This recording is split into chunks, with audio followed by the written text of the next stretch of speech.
one thing I gotta say is that when I witnessed that video of those YNs, um, you know, getting out of their body, and you know what I mean, just acting a fool and throwing those snowballs at the cops.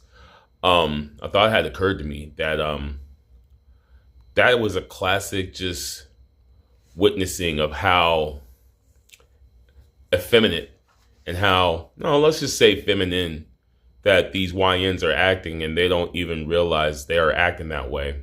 And the only reason that can be explained is because I guarantee you about 90% of them probably grew up, in a single mother household. You know what I mean?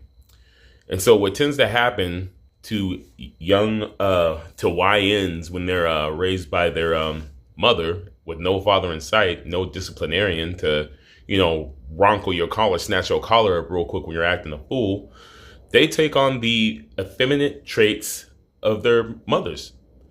You know, it was hard to watch because what I saw was a bunch of YNs getting in grown men's faces and toying with them and taunting them, and because they knew that they really couldn't be touched.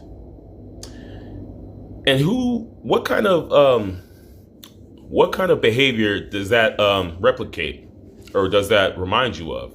Oh, I don't know, black women. You see countless, shorts, videos, and whatnot of black women. You know what I mean? It doesn't matter how respectful a cop is to them. You know what I mean? They always get up out their body. They always chimp out. They always raise their voice, start acting ratchet, start cussing people out and whatnot. And that's exactly what I saw in that video coming from these YNs. And so this has been a problem in the black community, or the nigga community, at this point, whatever you want to call it. This has been a real problem. And this is what single mother households has wrought.